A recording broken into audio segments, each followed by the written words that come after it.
Welcome. Get ready, today we're going to do a guitar build video. Guitar Frog builds his own version of a Telecaster guitar for his own personal use. With demonstrations and fun, kick back, relax, and get ready to hang out and learn something. Grab yourself a drink and tune in. So, what's new? A lot of development, doing a lot of detail work on the body. That part is mostly done now. Okay. So last week at the SWAT meet, I was able to pick up a few more parts for this Telecaster build. It's going to be my own personal Telecaster. It's going to be kind of like a vintage build, like a 1950s guitar. You see, I did some aging on it. We went over that. Brought back some screws and some other parts that we needed. All the decisions you have to make when you build something like this, because it looks like the right part. There's some subtle differences that you want to be aware of. On this one, we're going to make it more like a utilitarian. I'm not going to go for accuracy as far as making it exactly like a 50s Telecaster.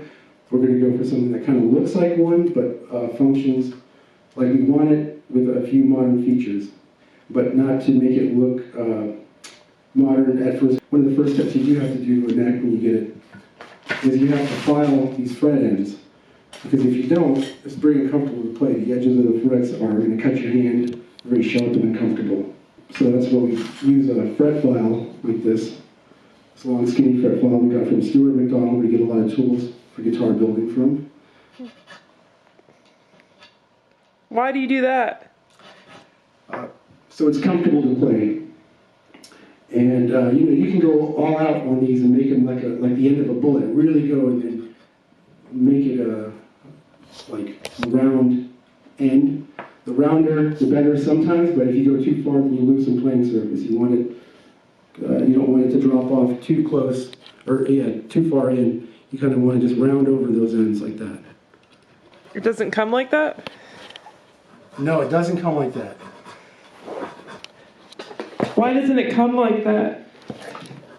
Well, these are inexpensive necks, and a lot of times they'll just put the frets in. They'll just put the frets in without doing a lot of finishing work on it. So I'll show you one I already did. So that's the neck we're actually going to put on this, and I already did this ahead of time. See?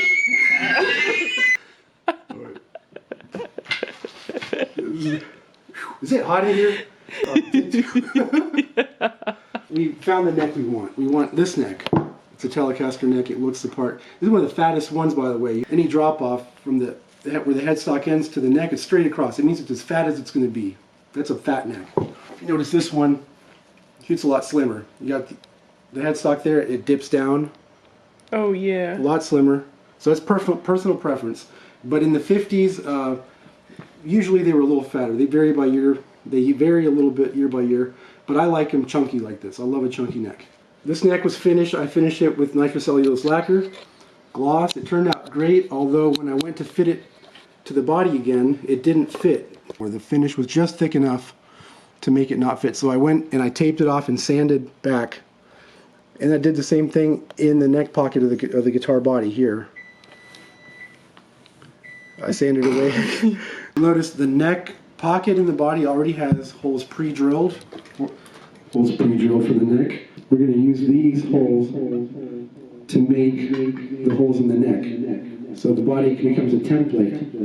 And you can use a drill press, or you can use a hand drill, because the body will guide the drill bit into the neck in a straight line. You don't have to worry about, it kind of waving back and forth and making a crooked hole. On the back of the body, you notice there's some holes.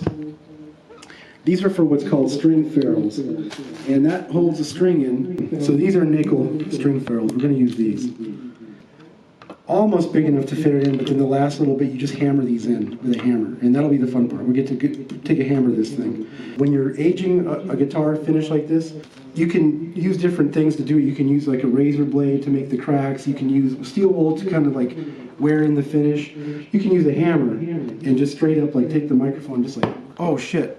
because in real life, this would have probably encountered a microphone or two on stage or something. Someone bumps up against it, you know, or your keys. If you got a set of keys, take a set of keys and certain places where I have a little chip here, maybe I like to make a crack, followed it through with the razor blade, and that became a crack. Just think of how this thing would age naturally, being played over 60 years. You know, your pick would scrape finish off against there, your arm would rub against that side there.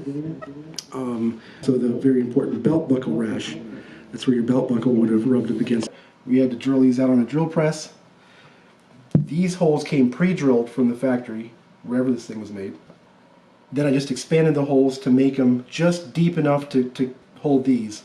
And for this I'm going to use a soft hammer or this is a rosin hammer. You can use a fretting hammer, something small, maybe this with a smaller head like this. You just don't want to damage the body. You don't want to go and just hammer away at it and get a big dent right there. So we're going to be very careful with this. Let's try one out.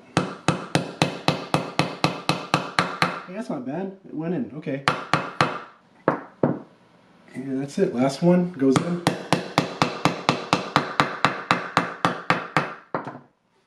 There you go. You can see they're flush. And that's how we install the string ferrules. Now the other thing we did on the body is we drilled the holes that connect all these cavities. So if your pickups are going here and here, a lot of times these won't come with holes that connect this cavity to this one. So all those wires are going to need to be run. You're going to want to use a long, what they call an airplane bit like this. And that's why this channel is the shape it is, so you can get in there like that at an angle. Actually starting with a smaller one, so you drilled a pilot hole with one of these and went in so it connected. You can see there. And then once that was drilled, it went in with a slightly bigger one. Because these cables are kind of big. I mean, you have to go, 2 cables have to fit in that hole. Because this is a vintage style pickup, we have these cloth covered wires that need to make it through. So you want the hole at least big enough to where it's not gonna. We have the bridge picked out. That's the bridge and pickup that we're gonna use. And now we're gonna fit the neck to the body. Do a dry fit just to kind of test that it goes in and it does. And you should be able to lift the guitar up by the neck itself with a really tight fit like that. Now I'm just applying slight pressure downward to make sure that nothing is moving as I'm driving these into the neck. So this is the first time this neck is going on. Always use a hand screwdriver for this part. And really for the whole build, I never use a driver, a battery powered driver, only to drill new holes, never to drive screws in. And ready to flip it over, see what we got. Good, no gaps. Gonna look for gaps here, there's nothing. Nice and tight there. There's a slight gap in the bottom here, but that's fine because really the shoulders will dictate how far it'll go. Okay, now that we have also the ferrules in the body, we can test fit the bridge. And because the pickup and the bridge are one assembly like this, the pickup's got to go in with it. Even we're going to remove it. We're just going to test that everything's fitting correctly, and that'll actually be screwed down into the body. That little thing is a ground wire. Okay, so our bridge is in, and we see these 4 mounting holes. And remember, we set our screws aside in this little pill container so we can keep everything straight. And that's going to be these screws right here. But you want to use steel. And they just go in just like that. As solid as can be. All right. And there we have it. Bridge, neck are attached. And next comes our, let's see, pickguard. So we still have to make holes for the pickguard, but that's about where it's going to be. So you can see the pickguard hugs the neck right to that edge, and everything else lines up based on that. Okay, I think I'll start with the plate first and make sure that the switch moves and nothing is in the way of the switch moving.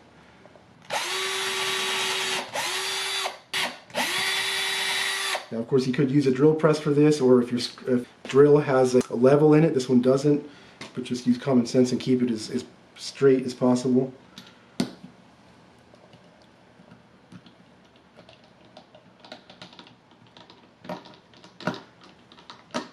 Okay, and that's down just like that. We have our plate installed. And now there's no question where the pickguard is going to line up, because there's nowhere else for it to go but there. So same thing, we're going to use the same drill bit, because we're using the same screw. And we got 1, 2, 3, 4, 5 to drill.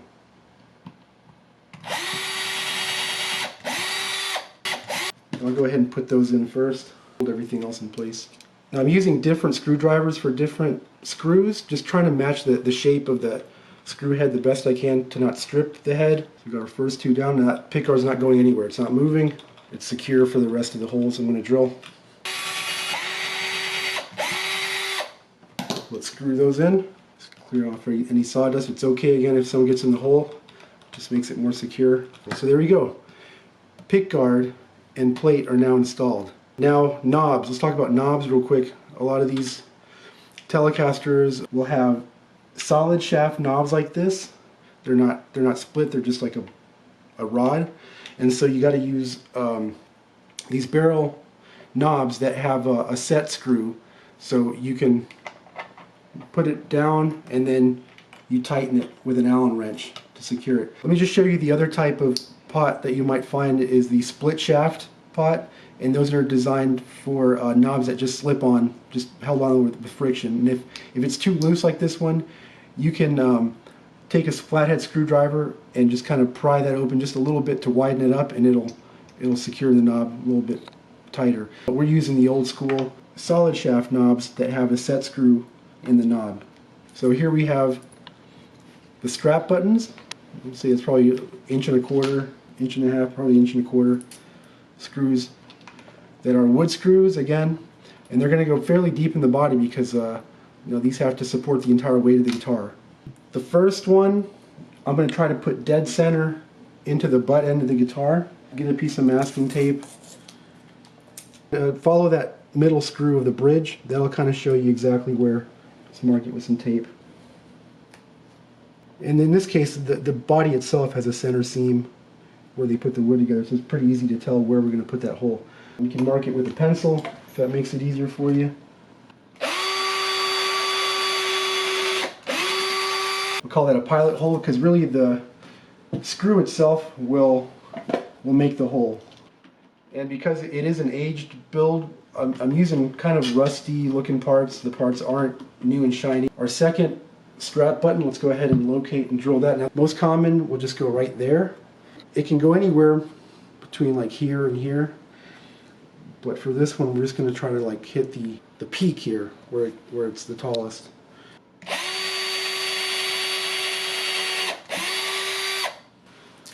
And the tape is helpful not to splinter the wood. And here comes the second strap button screw. Okay, now we're going to install the neck pickup. It's called a neck pickup because it's closest to the neck. And it's going to go in with a wood screw, 2 wood screws, and springs beneath it, beneath the base. Like that. Okay, so that's really where it needs to go. Just a tiny bit to get it started, that's all. That's it, just the tip. Let's go ahead and put the springs and screws on. And use a little bit of force on these because we didn't drill that hole all the way through. The screw is really making that hole as it gets tightened down. So you have to apply a little more pressure than normal. So far, nothing is coming out the back. We're golden. Sweet. Very often, you're only hearing a Telecaster with this pickup. It's known for this very bright, powerful, kind of country, honky Telecaster sound. This adds a little color. It's a mellower, very weak pickup. So there's a big volume difference between these two. When you have it on the back pickup, have a lot higher volume, but it's still nice to have a good classic Telecaster pickup. Other options for this neck pickup would be putting a full-size humbucker in, a double coil pickup. Of course, you'd need to route that cavity out for that. Telecasters can have P90s. Anything you want to put in the front will give it a different personality. We're just going with the traditional, what would have come stock on this. So now all the parts are really fitted except the jack plate. So the way this output jack will go on is it just screws right onto the part like that. And again, if this was not an aged guitar, I would have a blanket over this. I would not be having to put more on this one. The more scratches, the better. Okay, so that'll go on just like that. Nice and tight. Okay. secure this down with a little tape so it doesn't fly off while I'm putting that down. Don't leave masking tape on the guitar any finish for very long. A couple of minutes is fine, but if you're going to tape something down for more than a few minutes, use painter's tape. Has a much less aggressive adhesive and won't damage your finish. This will leave a film if you leave it on for more than a few minutes. And you have to remove the jack. Can't have the jack in there while I'm doing this. Now this is how Papa John started. Making pizza at home, and then he had a giant pizza business, and we're just making guitars at home, and maybe someday we'll have a factory, but for now we just got the kitchen table, and we are the kitchen or dining room table luthier, whatever you use. You don't need a workbench or a studio, just wherever you are. Ask permission to make a mess if you have to ask permission, but otherwise, let it rip. Make a mess, or ask for forgiveness. Good, my holes are there, they're lined up. Now I can go ahead and remove these screws and pull the jack all the way through the end now. Do that. Make sure it's on good. Okay. And right now, I think we're just going to leave that like that until we wire it up, because in case we need a little more play in here, and we're pulling on the cables. And I think this is ready to wire now. It's exciting.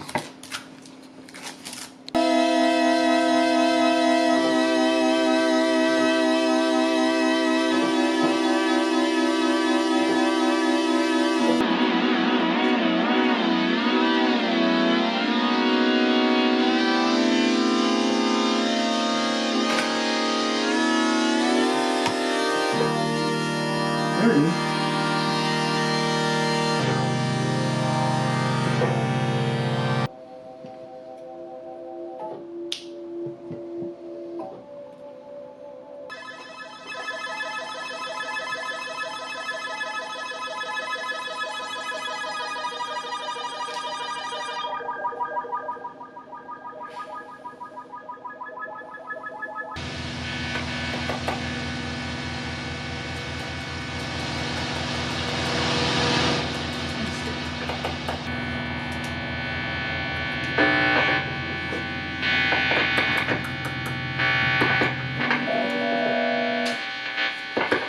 Time we were working on the wiring, and it was giving me some issues, and it turns out I had these two pots backwards.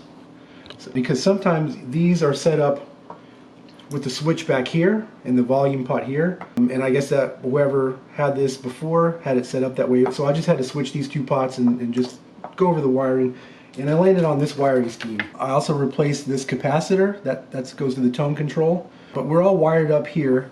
Everything here should be good to go.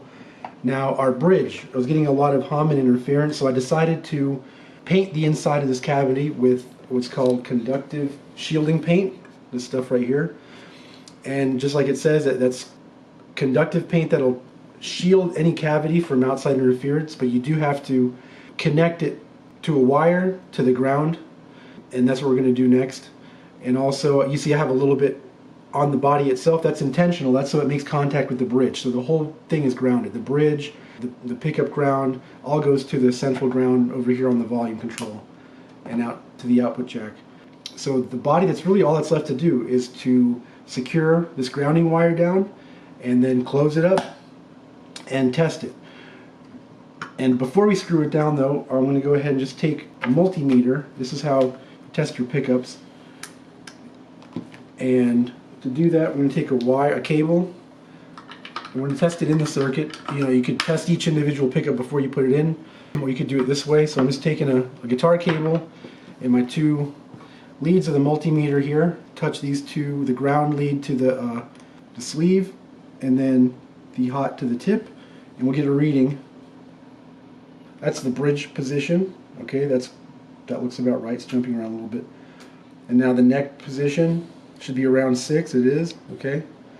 And in the middle, you have 3.2 almost. All right. Everything looks good on the multimeter, so we can close it up. You can also just test it with an amp.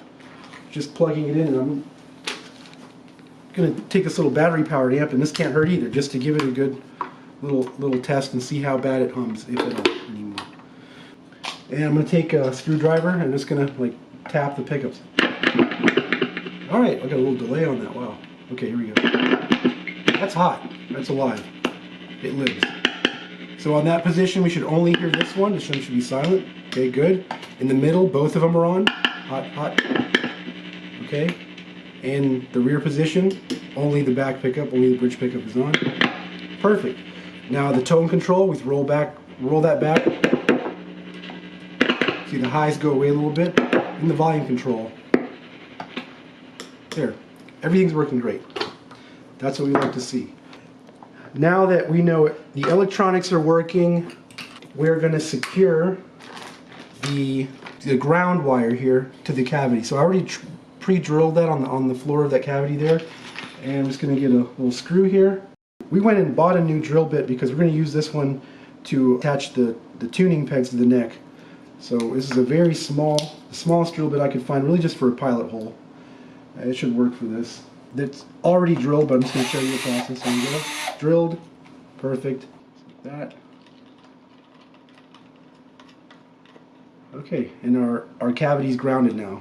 We got the ground wire secured. Good to go. 4 steel screws for the bridge. Alright, so now our bridge is attached again with our 4 steel screws. Again, we don't use a driver for that process. We're just going to use a screwdriver and just make sure it's hand tight but not too tight. You don't want to strip those or go any further. I mean, you'll know when that's it. It's going to go. That's on there really good. So the bridge assembly is done. It's going to live there. That's where it's going to stay. And now we're just going to go ahead and put the pickguard just to align everything, to make sure that we're putting everything the way we planned it out, and we did because we pre-drilled these holes last time for the pickguard and the control plate. I'll try to match the position of where that screw is, just so that they match. Okay, again, don't over tighten anything. It's on there, secure, good. Okay, we have our tone control, volume control.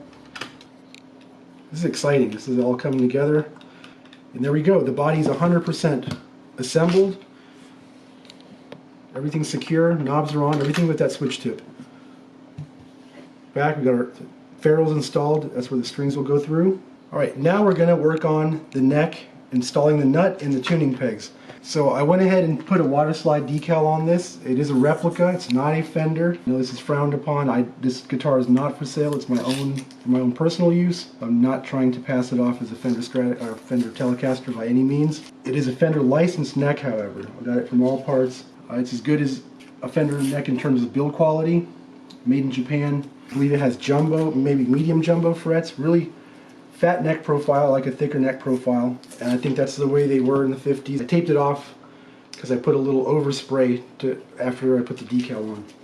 A little lacquer overspray to secure it. Back of the neck, the shape of it has a lot to do with the feel of the guitar. I went with a very thick neck. The other thing is it's got like more of a D or a C shape, like a very round shape. Some of these would have like a V shape where it have narrow shoulders and kind of stop at a peak in the middle, but this is kind of a much more even, like a round, I call it a D shape. Helps your hand not to cramp, and at least that's the way I prefer them. I like thicker necks. These tuning pegs, they are Gotoh, made in Japan, vintage style tuning pegs. However, these eyelets, ferrules, whatever you want to call them, they were too big for the holes, and I had to sand them. I had to sand it out. I had to sand these holes out, and I used a pencil, wrapped it in adhesive sandpaper, and I had to go in by hand and kind of make these holes a little bigger, and I still had to hammer them in, again using this rosin hammer and a piece of plastic underneath to catch it. And it was really, I came very close to damaging the neck. I don't know if you can see that, but there's some impressions that I made with the piece I was using to soften the blow a little bit, but it backfired and I put a dent in the headstock. Not great, but they're in there and they're not going anywhere. These are going to be really hard to dig out of here now, so that's the way it's going to be. We're going to live with it, but the good news is these are designed for these tuners, and you see it's a very good fit. All right, and now we're going to install the tuning pegs. You're going to have 2 that have a tab on either side like that. And those are your low E and high E tuners, and the ones in between, see, they don't have a tab, they're just kind of cut off, and the screws will go in between them like that. So as long as you have these in the correct place, doesn't matter where these go, they should all be the same. Now you'll see the reason why they need 6 screws, because if you have 1, 2, 3, 4, 5, and then 2 outer ones, it came with 6. And it was a used part, but this is the part of the build where I cursed the heavens, and I think now I'm 1 screw short. And I'll show you why. They probably ship with 6 screws, because normally, you know, a set of tuners are like this, where it's 1 screw per tuning peg. It's a little different on vintage, so if you're buying vintage tuners, make sure it comes with 7 and not 6 screws. These are kind of like self-aligning. You can see if you just put them next to each other, they'll line right up. Maybe use something like this to kind of line it up so you know they're perfectly straight before you drill any holes. 1.18 millimeter. It's really small, or number 56. Don't have to use a lot of tape. It's probably overkill. Just as a rough guide, I mean, as soon as you go past it, it's going to push the tape down. It helps. Okay. Let's go ahead and just do one and make sure that the screws go in okay. I'll go ahead and do this one right here. Again, trying to keep it perpendicular to the neck. So I'm going to secure the 2 outer ones first, and that will hold the other ones in line.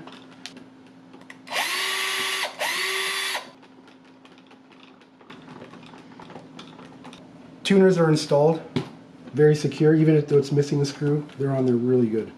Okay, now we're going to install the nut. And so the nut, as we talked about earlier, the bottom of this nut is curved to match the curvature of the fretboard. That slot is curved on this particular one, being a vintage spec guitar. So the blank is cut. I sanded it down a little bit so it fit nice and snug in there, and I trimmed the edges off of it so it is just as wide as the guitar neck is there. That's going to be put in at first with just a little bit of wood glue, just a dab. I take a toothpick and I want to put it this way. So I did cut it so that it's color edged to show this way.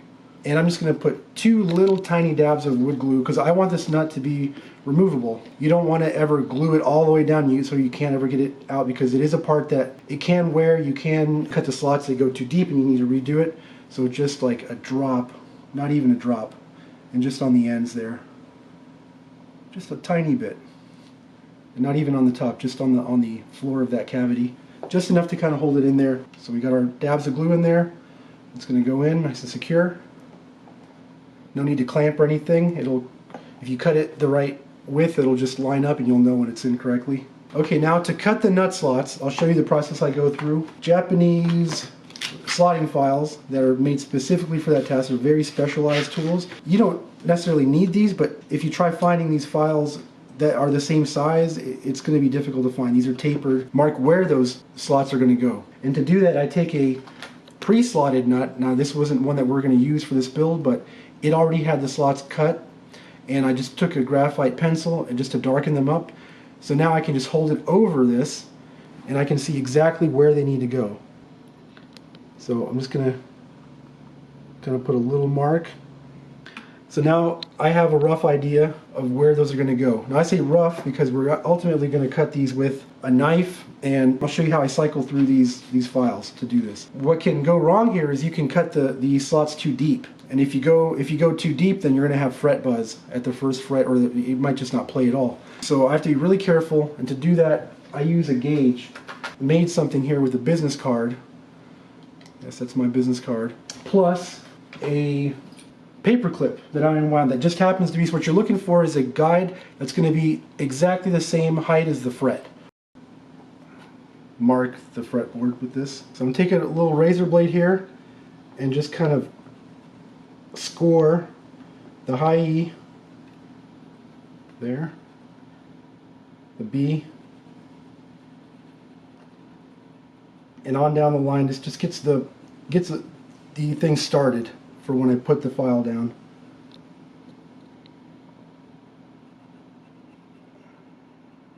Make sure they're as straight as can be, even though it's a very small area. Just kind of like, once you commit, you're in. Once you're in, don't try to make another slot. Okay. And on the low E, I'm going to go a little towards the middle here, so I don't want my high E falling off. So I'm just going to go like there. And you can adjust a little bit here and there based on your preference. Some people like the strings a little closer on the bass side, some like it a little closer on the treble side. Well, first let's look at the strings that we're going to put on. These are the strings I'm going to use, and I'm going to go through these gauges and see what files to use for each of these. The .0 16, so you have the G string is a 16, that's what that size is. So I'm going to take this 16, the .016 file, and go through starting at the G string, but I'm going to go G, D, A, E, all of these with this file just to start it, and then finish the G string, and then go one lower. I use the .026 for the next one, and so on. So once I've done the G string, then I'm going to go through this one with the D. These three. Next one is 32. Let's see, I have a 36. That's the closest. They're not going to always be exact, but you get very close. And then with this one, do the A and the E. And the last one, the 42, just the E. This way you get a nice round that'll hold the string really well. Okay, let's start.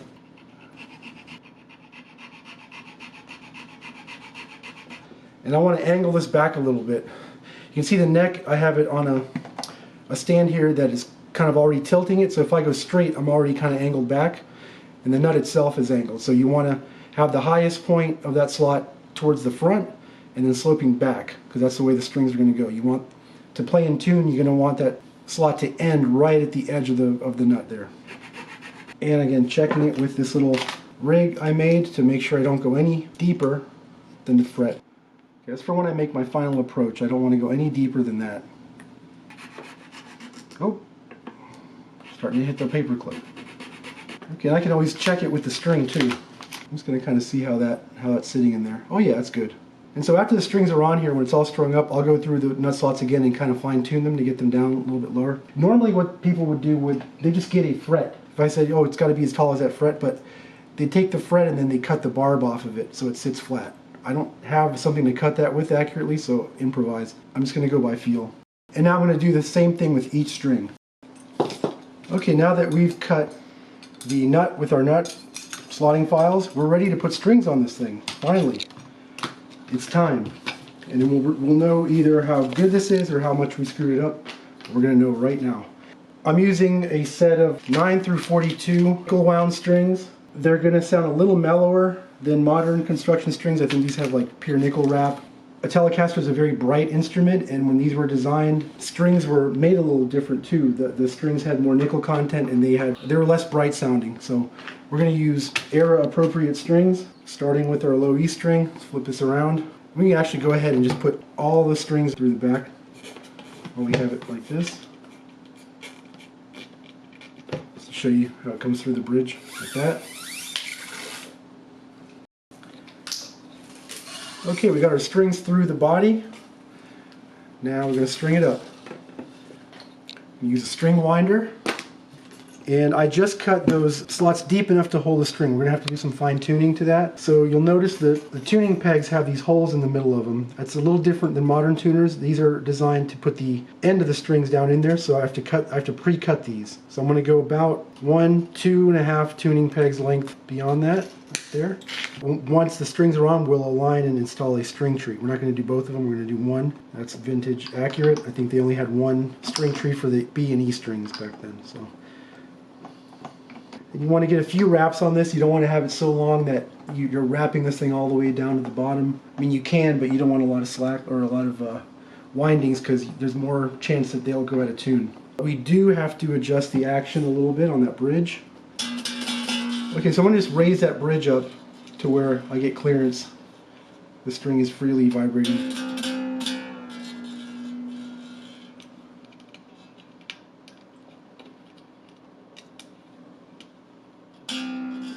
Okay, that works. Continue with our A string. Okay, and we're going to do that with all the strings now. Okay, we're stringing her up. We just got the last string on now. This is the high E string. And the last thing we're going to do is install the string tree. And I'll show you why we need the strings on first for that.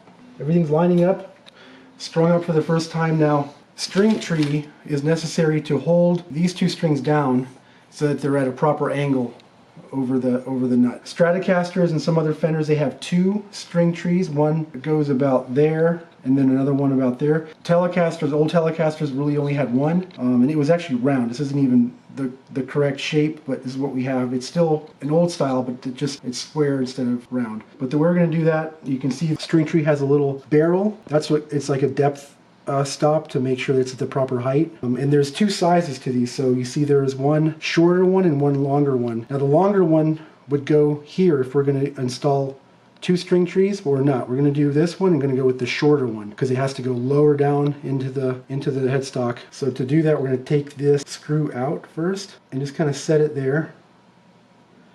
Maybe even like lower this down like that. And that's to position the hole, to get the hole in the right place. Okay, we're going to use that same drill bit we've been using.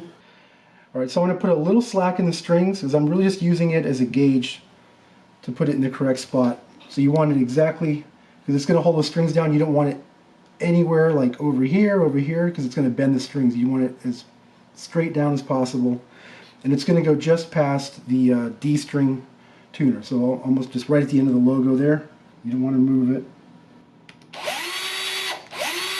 The barrel goes down, then the tree, and then hopefully we can just harpoon that screw right down in there, and boom, we got it. All the way down until it can't go any further. Twist it into place there so it's not bending the strings. So there we go. Okay, now that's going to put the proper tension on the high E and D strings.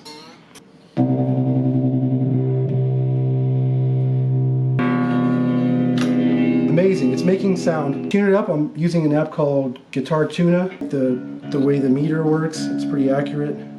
Have it on auto. You see as I approach the right pitch, you can see it tracking. It's important to stretch your strings out when they're new because they'll go flat very quickly if you don't. A process of, just like you'd set up any guitar, adjust the truss rod so the curvature is correct in the neck, and then set the intonation. It's not a setup video. I could go on for an hour on how to set this up, but what's important is, first of all, that the tension is correct on the neck and that it's not pulling it too far forward or back. So I do that by holding down any string. I'll do the A string on the first fret and then at the fret where it meets the body here, and I want a little clearance, and I can see that the neck is perfectly straight, and I actually want it to be a little curved. Because it's the first time it's ever had strings on it, I'm going to let this sit a few hours or even overnight and let the thing settle. Once it's settled, you know, the neck might naturally come into the correct curvature. I'm not going to set the truss rod yet until it's had some time to settle with the tension on the strings. When I do adjust the truss rod on these, it's set way back here on the butt end of the neck with a screwdriver. You have to loosen the neck enough to pop it up a little bit to get to it. Maybe even lower the neck pickup. Unfortunately, that's just the way that these are adjusted. Modern guitars are adjusted at the headstock here, but this is pretty much it. It's playing. Let's get a little sound test going. Twangy, you like it?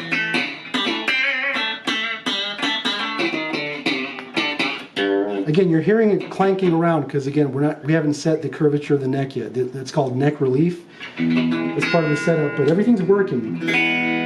Sounding good.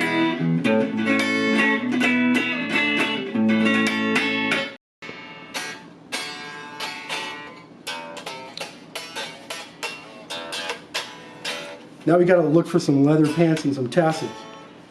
That's right. Gonna get fitted for some cowboy boots now. Play some hot reggae on this thing.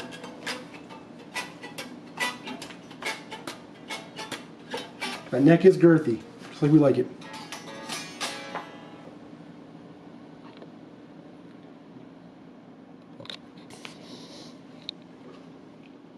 Guitar nerds.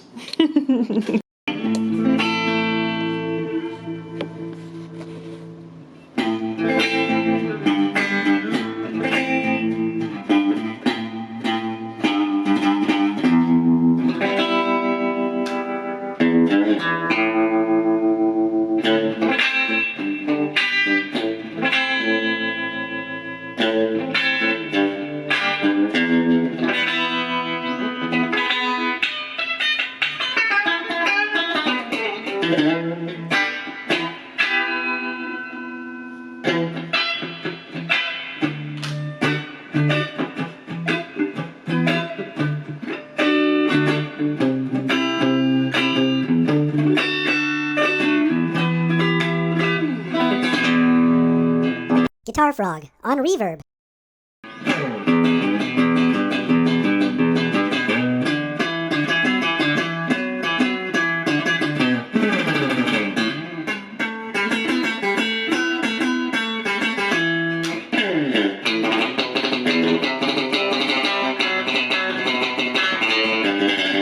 Guitar Frog strikes again.